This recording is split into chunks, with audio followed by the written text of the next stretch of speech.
ఇంట్లో వెజిటబుల్స్ లేనప్పుడు lunch box ఏం పెట్టాలని ఆలోచిస్తాం కదండీ! అప్పుడు ఒక్కసారి సేమియాతో ఇలా ట్రై చేయండి.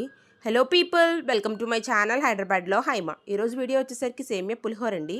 బాగా మరుగుతున్న నీళ్ళలో కొంచెం ఆయిల్, కొంచెం సేమియా ఏసి ఉండలు లేకుండా కలుపుకొని, బాగా ఉడికిన తర్వాత ఒక స్ట్రైనర్‌లో తీసుకొని వడకట్టుకోవాలండి. ఈ వడకట్టుకున్న దానిలో కూల్ వాటర్ పోయాలి. కూల్ వాటర్ పోయడం వల్ల సేమియా అనేది పొడి పొడిగా ఉంటది. నెక్స్ట్ ఈ సేమియాని పక్కన పెట్టుకున్నామండి. నెక్స్ట్ దీనిలో పోపు కోసం కొంచెం ఘీ, కొంచెం ఆయిల్ వేసుకొని బాగా మరిగిన తర్వాత ఆవాలు, పచ్చిశనగపప్పు, సాయి మినపప్పు, నెక్స్ట్ జీలకర్ర వేసుకొని ఆవాలు చిటపటలనాలండి. ఈ ఆవాలు చిటపటలన్నాక కరివేపాకు, పచ్చిమిర్చి, ఎండుమిర్చి, కొంచెం కాజు, కొంచెం పసుపు వేసుకొని బాగా ఫ్రై చేసుకోవాలండి. ఈ ఫ్రై అయిన పోపుని మనం ముందుగానే సేమియా పెట్టుకున్నాం కదండీ! ఆ సేమియాలో వేసుకొని కొంచెం సాల్ట్ వేసుకొని బాగా మిక్స్ చేసుకోవాలండి. మనకి పులుపుకి తగ్గట్టు చింతపండు వేసుకొని బాగా మిక్స్ చేసుకోవాలి. అసలు ఈ రెసిపీ చాలా టేస్టీగా ఉంటది. ఒక్కసారి ట్రై చేసి కామెంట్ సెక్షన్‌లో కామెంట్ చేయండి నాకు.